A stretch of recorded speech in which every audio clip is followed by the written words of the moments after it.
Today on the Infinite Energy Podcast, we're tackling one of our favorite subjects, the energy of leadership. Oh, what it means, how we've seen it, how we've grown in it, how we've failed in it, and everything in between. Stay tuned. This one's going to be a goodie.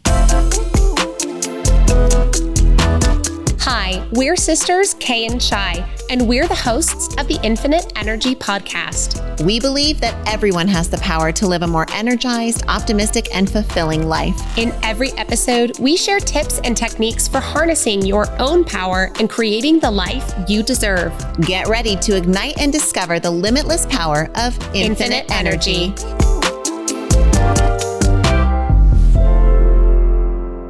Okay, we are starting today's episode off with a full sister confession session because, fam, this is the energy of leadership. But y'all, the more that we lead, the more we realize how much there is to know and how much we don't know about leadership.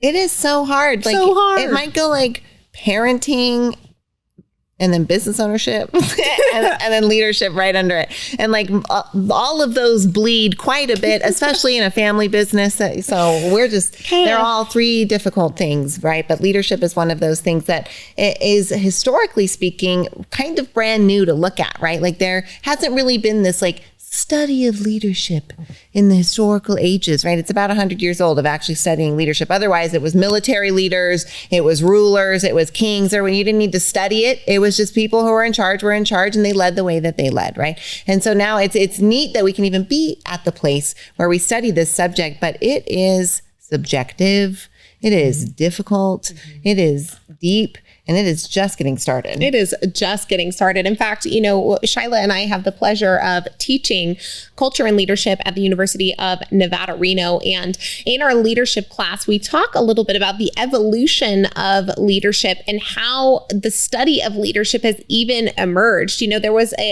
back in the day, they thought that good leaders were just born. It was called the traits era of leadership. And if you were a good leader, it was because you were born that way. Congratulations. You won the leadership life lottery and got a character that was good enough to lead. But then they started to realize that it wasn't just this, you were born with it, that there were behaviors that were common amongst the good leaders. And so the behavioral era of leadership emerged, and we started to see behaviors start to come to the forefront. And we see this around the 1940s to the 1960s and 70s. This is where we start talking about seeing people as powerful, having the image of an executive. We start to see these the archetypes of leadership really start to come forward in these eras. And like Shyla mentioned, it wasn't really until these last 3 to 4 decades, the last 30 to 40 years, that we see leadership starting to take this center spotlight, more in the sense that John Maxwell talks about in his definition of leadership, which is that leadership is influence, nothing more, nothing less. Right. And that's the definition that we'll use for today, just because it is our easiest one. Leadership is influence, nothing more. Does that mean that's our definition of the day? Come on now. Maybe not as technical as they have been in the past, but definitely the most practical. And it's actually the one that we use in our class as well. We will present all of the literature on leadership, all of the beautifully stated paragraphs. But at the end of the day, we're all going to come back to John's quote here, which is that it is influence, nothing more and nothing less. And so we can understand it really simply as this ability to influence others, right? Leadership is influence. Now, if you're in a manager, right, you think you're a leader. If you are a manager, you're trying to influence people to show up on time, to take care of their duties, to bust the tables, to do what it is that they need to do, right? You're influencing them to behave in a way that you would like. And so as we see these studies of leadership, it's gotten to the point kind of where Kay and I are as well. The literature now reflects that every situation is different. And every person is different. And so there's a lot of like subjective leadership styles that are based on the environment that are going to be best crafted for the culture of the organization at the time in which it emerges. So there's a lot that we can do to be good leaders. There's a lot that we can employ in order to influence others. But Shyla and I have had to learn a lot of our leadership lessons the hard way. And Shy, one of the quotes that you say often, and it's a painful truth to realize, is that when you're a leader, you learn your leadership lessons on the backs of other people, which means when you make mistakes, you hurt people. And the emotional toll of being a leader can be one that's really difficult. When I was 19, I took over as one of the assistant managers of our brand new South Reno location. It was 2011 at the time. The location had just opened. Hard to believe that was 12 years ago. Oh my goodness. And the location was rocking and rolling. We had this younger staff, and I was the type of manager that was very much positional leader. As John likes to say, there are leaders who lead from position, right? Just like Shyla mentioned earlier, back in the way old days, it was just whoever was in charge would tell everybody else what to do. And that was that. And so I was coming from a place as a young, spry leader that I was in charge and I could tell other people what to do. And that was that. Now, when I was not cleaning the bathrooms, but telling other people to clean the bathrooms and instead sitting on the table and counting the money at the end of the day, I was wondering, why am I not able to influence people to do the things that I want them to do? What is going on here?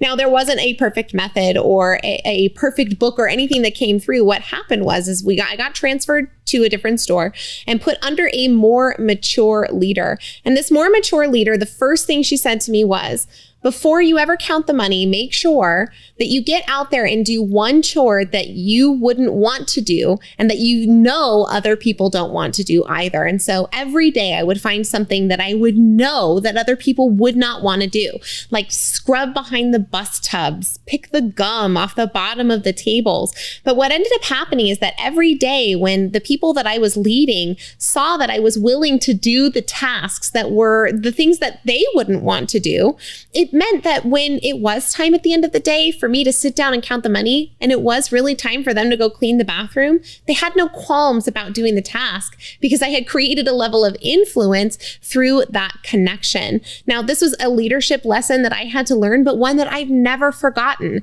that when we create a level of service for the people that we serve, that we end up creating more influence and ultimately can be a more successful leader. Well, you are a young, new leader in that example, but whether or not you're young, when you're in a new leadership position like Kay was, you often find yourself in these positions unknowingly creating strife or resentment within your team or hindering your own inability to influence your team, right? Because that's what we're coming back to. How good am I at influencing others to achieve the goal we all agree is the goal that we want to achieve right now? We might not agree on how that goal is expressed. I might say that, well, we're going to have happy guests, happy associates every day at this level. And someone else is like, what? Meh, they look happy. That's happy, right? So we might have different level of measures, but if we agree on the same goal, that means that we're agreeing that I'm trying to influence you towards that goal. And so every new leader learns these lessons. Hopefully they have a mentor or a program or some training that helps them, but lots of times they don't. And they end up learning them the way Kay did or the way that I did. You know, a common thing for new leaders to do, and something that I definitely did as well, is when you have that problem person, you know, the one, and you want to get rid of them, but you're too scared to, and you don't feel like you have enough ground to stand on to get rid of them. So you just do that thing where you start scheduling them less. And you just kind of hope that they'll get the point and leave like that. As I've reflected back, I'm like, man, that was just one of those new leader things that I'm not the most proud of, and that didn't impact people. And I remember particularly there was one gentleman towards the end of my management days that had said to me finally, like, you aren't, why aren't you kind of push me? Why aren't you scheduling me more? And finally I said, you're just not performing at the level that you're expected to. And he honestly was relieved. Thank you, he said. Thank you for telling me finally what was going on. I've been wondering, I've been feeling it. I've been noticing that people were cold. I felt like something was going on. I haven't been making a lot of money because my shifts were getting cut. And I realized in that hot, sweaty August afternoon of that back room of the Sunday restaurant after the busy shift, that there was no way I could do that to somebody again. That from here forward, if I had some issue with somebody, I was going to talk to them about it directly or deal with it in a direct way and not let it fester to the point where I had to learn the lesson and get rid of them versus trying to correct it before then. So the energy of leadership is complex. Yeah. The energy of leadership is oftentimes painful. The energy of leadership also means you get to be the one who stands on the stage when it's time to receive the award, but it also means that you're the one staying at the store, the proverbial store, until the job is done, right? Whatever that is for you. And so when you embark on a journey of leadership, you are kind of making a pact with imperfection. You are allowing yourself the opportunity to create pain in yourself and in others so that you can bumble forward towards something new. Now, you might be saying, okay, well, that's not relevant if I'm maybe just on my own journey and I don't lead others, ladies, and so this isn't relevant to me. Well, guess what? The highest form of leadership is leading yourself. And when we can lead ourselves effectively toward whatever it is that we want, when we're able to influence ourselves towards our highest good and ultimately toward our dreams, that's where the real magic starts happening. So stay tuned as we continue down today here on the energy of leadership.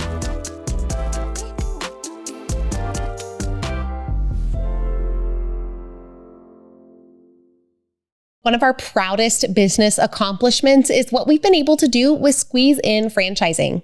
The Squeeze In is a breakfast lunch restaurant featuring the best omelets on the planet, and it's been around for almost 50 years. And now you can have a Squeeze in your community. We've seen how this business transformed our families, and now we are so excited to offer this to families around the country to see how this little restaurant might change their family and their community. If you're wondering how to set up your adult children for legacy and success through a small business, then the Squeeze In is an option we urge you to consider. Come find out more about Squeeze In franchising at squeezein.com. You're enjoying this episode on Angel Phoenix Productions Podcast Network. To explore a complete lineup of quality programs and media production services, head on over to angelphoenix.com or like our Facebook page at facebook.com/Angel Phoenix Productions.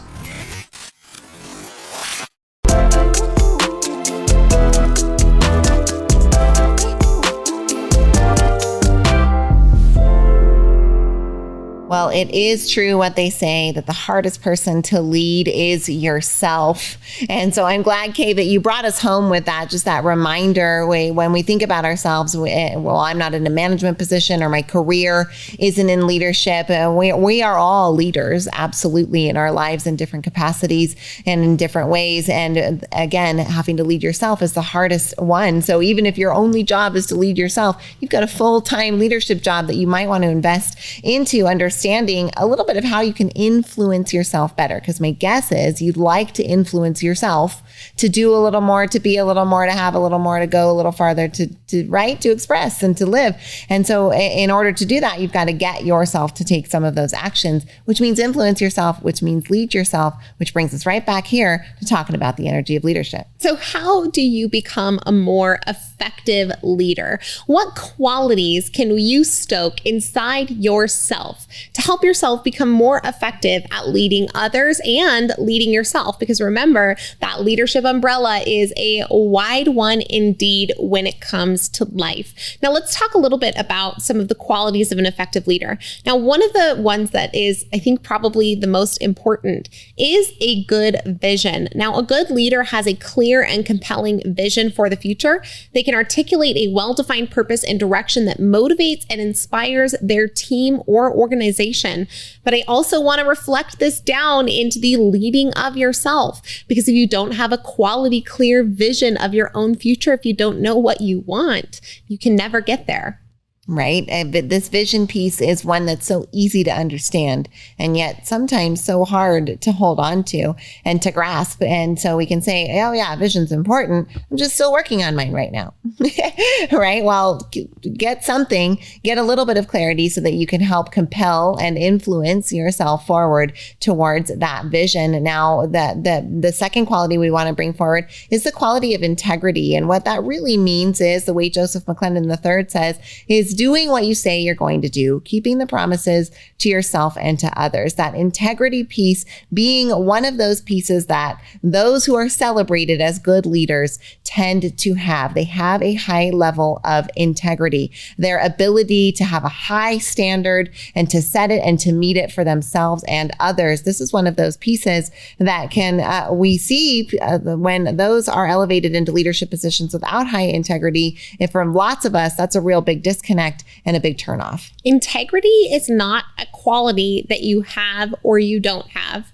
Integrity is a skill. It is a characteristic that you can cultivate and that you can work on. Integrity means showing up the same way on the outside with your actions as you do on the inside. The way that you say that you are, the way that you act, that your character is in alignment, that you keep those promises to yourself and others. Now, when Shai and I were on our leadership journey back in, I think it was probably about 2017, Shai, we came to this realization. Now, we obviously prioritize connection, togetherness, love, acceptance. These are all things that if you were to ask either of us for our whole lives, are those things that you value? We would say yes. But in 2016, we started to realize that we had a really bad habit around talking smack. Not like openly to people's faces, but as a means of connecting with one another. We would find things to poke fun of in situations or amongst other people. Like if someone was sporting a funny hat, we might make fun of that to each other, but we would be talking smack, right? Somebody who's preaching love, acceptance, togetherness, but finding connection through talking about others in a less than kind way. And when we found our behavior was outside of alignment with our stated values, we decided to flex our integrity muscle. I'm hoping to illustrate here that integrity isn't a you have it or you don't. It's built, and it's a skill that has to be practiced and can be managed over time.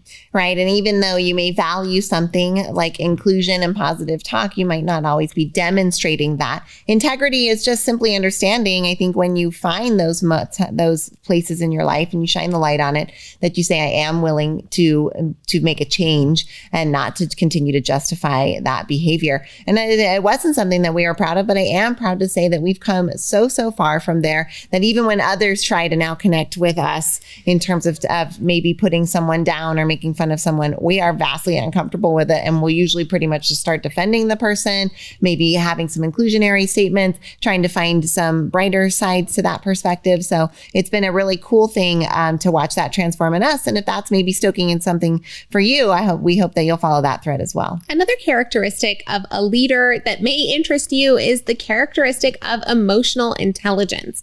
Now, leaders with emotional intelligence understand and manage their own emotions effectively, and they demonstrate empathy and have the ability to recognize and respond to the emotions of others, fostering strong interpersonal relationships. Now, one of the most emotionally intelligent people we know, her name is Megan Scott. She is an administrator on our team. And recently we were having a discussion with a few of our team members where we asked them, what are the things that you feel you value from a characteristic standpoint? And she said, I value empathy. One of the highest things I value the most in my life is empathy, in being able to step into someone else's shoes and to lead them. And what I can tell you about Megan is that she's one of the most effective people leaders I've ever met.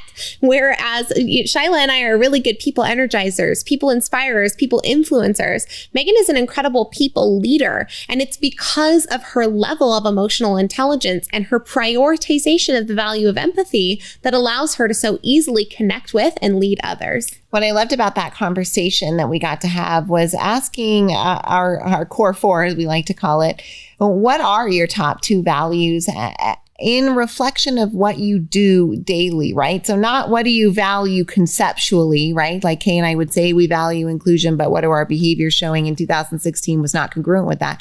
Like, what are your behaviors now? If someone was looking at you, they would say you value this. And so to see someone like Megan answer the question like that was just so aware. It was so smart. It was so empathetic. It was so emotionally intelligent. Imagine that, right? It was so, I thought it was a beautiful demonstration of one, excellent personal reflection, and two, the value that a skill like this can be. Someone might say that's not a value, right? Empathy, that's why would that even make it on the values list? But it's taken her so far to have something like that front and center that she focuses on every day. And so I just love that conversation. It was a beautiful conversation indeed.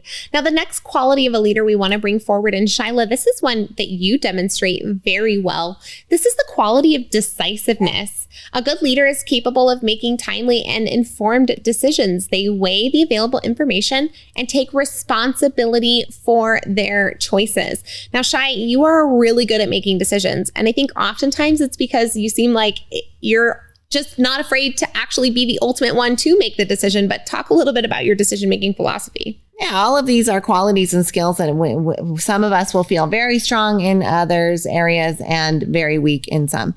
And so this is one that I know I am strong at naturally, which is nice. And some of the others I'm very weak in as well. But that decisiveness piece being that you probably get to the point of knowing what it is that is right before you vocalize it. I would say just work on shortening that, the amount of that time when you know what's right? You get to that place where you have analyzed the data, you've heard from the different perspectives, and then you're ready to make the decision. You know what the right decision is. What's often holding us back from making that right decision is that we don't like what it looks like to have to carry out that decision. And so sometimes if we take away what does it look like to carry out the decision and just go past that at the other end, what does my perfect future look like? That can help us understand, okay, this is the right future, which means the right action is this one. And so that can make the decision easier. But this is one that I'm just glad that I'm good at, I guess. It is nice to be good at it. And for those of you who are leaders out there who maybe are, if you're an entrepreneur and you feel like you struggle with decision making, then let your sisters here just tell you it's okay to make the wrong decision. In fact, actually, it's not just okay. You're gonna make necessary. You have to make the wrong decisions. Like, welcome to business leadership. I almost said a bad word. Fudge it up. You're going to fudge it up. You are going to mess up. So welcome. And then if you are a person who leads other people, one of the best things that we've told our team in helping them to increase their ability around decisiveness is we told them that it's okay for them to make the wrong decisions. In fact, we took this quote from Chris Robinson, our leader over in the Maxwell Leadership Certified team. He said, "I will cover any mistake that you make unless it is a mistake of character, like you lie or you steal or something of that nature." And so we've empowered our teams now to get out there and make the wrong decision. So that's a great leadership hack for you if you lead others. Stay tuned as we continue talking here about the excellent qualities of a leader.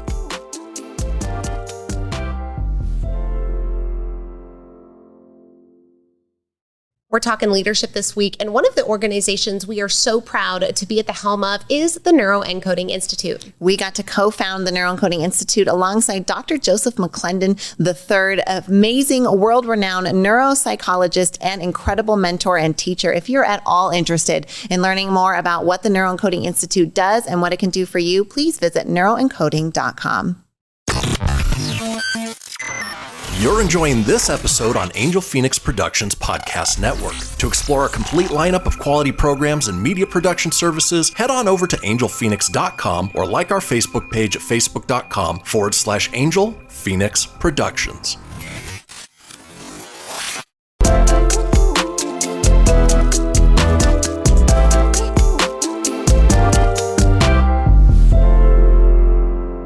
Now, there's a very special reason that the Energy of Leadership is debuting this week, and that's because right now we are actually in Orlando, Florida with the Maxwell Leadership Certified team for the twice-a-year International Maxwell Conference, and we're so glad to be there at the feet of the leadership expert, John Maxwell. You know, right around that timing of the ill-fated restaurant leadership situation where I was not able to get the people to clean that bathroom due to my terrible leadership skills. I was combined with obviously that older manager mentor moved to a different store helped me a lot.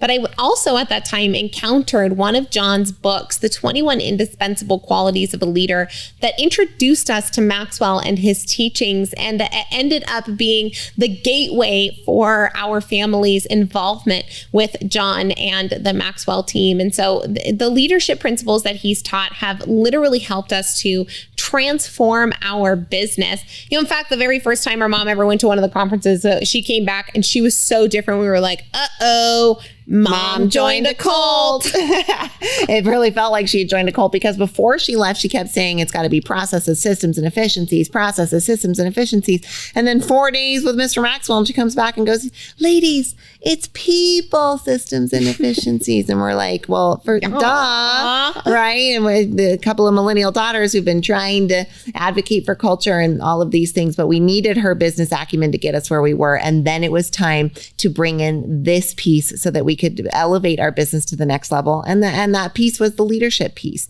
and understanding what were those qualities of a leader that we could then work on as skills to strengthen our family business and grow from there. So from this desire for business growth, she finds herself in this leadership conference that actually kind of changes the trajectory of everything for us. And we are now understanding what these qualities are and working on them. And so being able to look for new resources, find new material that help you grow and expand is exactly the demonstration of the next quality that we want to bring forward, which is adaptability, right? Any leader who's worth their teeth in anything is going to tell you got to be ready to change on the fly. That decision you made that you were so decisive about, it's the wrong one. And now it's time to do 15 things different. That one thing that you crossed off the list, well, now there's 4 things that are popped up on it, right? So it's that ability to adapt and to stay with it and be flexible often is what keeps leaders in the game longer than anybody else. Staying in the game it often ends up being the way that you win it. Yeah. I often like to think about the running of a marathon, right? In a race, like let's talk about like a 200 meter race. If it's a very straightforward race, first place, second place, third place. It's like, okay, great. Those first, second, and third, they can all say, great, they did a good job. But in a marathon, first, second, and third, but every single person who ran that marathon not only gets a medal, but when they tell other people they ran a marathon, those people are like, wow, that's so impressive. You don't tell somebody, oh, I ran a marathon. And they say, well, what place did you get? Right? No, they say, oh my gosh, that's so impressive. You completed 26 miles. I could never do that. Right. And so the leaders, oftentimes the ones who are able to be adaptable and just stay in the game are the ones who end up succeeding. Now, staying in the game oftentimes takes a lot of this next quality, which is the quality of confidence. Good leaders display confidence in their abilities and the abilities of their team. This confidence helps to instill a sense of assurance and motivation among followers. Now, confidence can often be misconstrued for bravado. Confidence can be thought of as maybe something that is on the outside versus on the inside. But inner confidence, when then built in order to influence others, can be one of those leadership tactics that helps you be incredibly influential because it increases your level of certainty. Right. And I'm so glad that you said certainty, because that's what really comes forward for me here is that when we think about confidence as a skill, right? Kay said assurance, certainty, right? Security. This is that piece where you just know that you have the integrity that you say you're going to do what you said you're going to do. Confidence doesn't mean you think you're going to get it right. I mean, that's kind of crossing into arrogance, right? Which can sometimes be helpful, but confidence means I know that I am a capable, able human being with the experience and abilities that led me to this moment that are going to allow me to respond appropriately to whatever comes forward, right? Confidence is that security, that assurance, that certainty in knowing that you can handle what's in front of you and you can do what you say you're going to do. So next up, let's talk about the leadership quality of empowerment. Now, empowerment really helps to breed confidence. If you're struggling with confidence, we would highly recommend some empowerment. Like get out there and go. Prescription pad, one empowerment. This is the Kay and Shy official sister prescription pad. Now I want to have one. Yeah, we need to get like a sister scription. 2 empowerments. It's your sis-scription pad. Hey. All right, your sis-scription for the day is a little empowerment. If you are struggling with confidence. Now, you can find empowerment in all kinds of places. We would highly recommend Disney YouTube compilation videos, maybe some Les Brown, Tony Robbins. Yep. Maybe go check out our mentor, Joseph McClellan III, for some good old-fashioned empowerment. But oftentimes in a leadership sense, rather than micromanaging, effective leaders empower their team members to take ownership of the work and to contribute their unique skills and perspectives, which means empowering people to make mistakes, empowering people to create their own change, empowering people to bring their spin to the process, which for a lot of us means letting go control. And ooh, can that be tough? Absolutely can be tough. And it can mean that sometimes the outcomes don't happen the way you wanted them or when you wanted them. And that's can be a difficult thing to navigate, especially if you're not adaptable, like we said earlier. What you mentioned there, Kay, that I think is so profound is that ability to instill your own level of confidence by empowering others. When we empower others, when we remind them of their successes, when we build them up, when we light them up, when we support them and create an environment around them that's positive, that reflects back to us good things that make us feel supported and cared for and strong and able to go through things and more confident in our abilities. So empowerment and confidence can really be complementary, and you don't have to necessarily try to build your confidence. If you just focus on empowering others, confidence will come back through that. Okay. Did y'all just see the literal, I don't know, if you're here on the video, you may have just seen the motion that Shyla made, but she's literally doing the infinity sign, right? That's how that goes. You empower and you create, that then builds the confidence, that then gives you the energy to empower, that then builds the confidence, right? So this is that infinite energy loop. And Shy, this is totally I'm like thinking about our own sister confidence loop, right? We do this for each other, right? We build each other up, we give each other confidence, we empower one another. And so maybe if you are in our siblinghood today, let us just empower you a little bit. Hey, sis, you got bro. You got this. Like, come on. We are here together. It might be a hard day. It might be a good day. But whatever kind of a day it is, you are more than capable of handling it. And this is the kind of stuff Shy and I get to say to each other all the time. We're proud of you and we love you. And now we get to slap you around a little bit because the next quality is accountability. No one's favorite. Ooh, leaders hold Very themselves necessary. and their teams accountable for their actions and outcomes. They take responsibility for both successes and failures and learn from any and all mistakes. Right? Accountability is that piece to take responsibility, to say when you messed up, to fess up when you didn't do the thing, when you forgot something, when you said the wrong thing, right? And accountability is in alignment with integrity because it's that doing what you said you're going to do, right? It's saying, I'll send those emails, and then accountability is coming back the next day and saying, I sent the 5 and here's the receipts, or here's my sent box, or anything like that. But accountability is one that often can be difficult because it's not always congruent with those who love to influence and spark and lead and be in the front.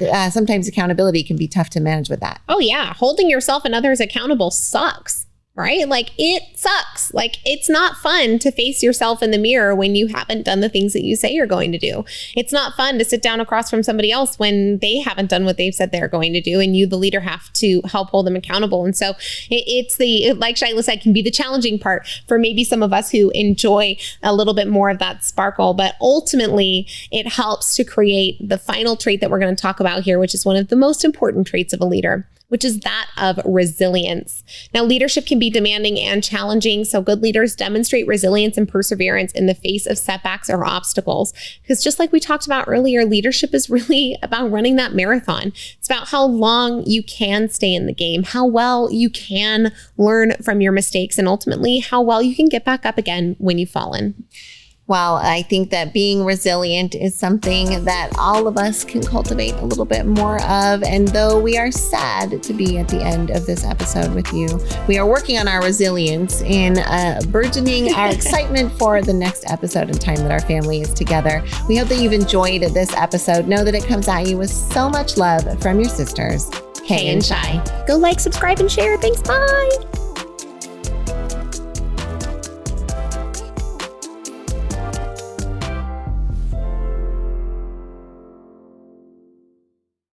This podcast was a production of Angel Phoenix Productions.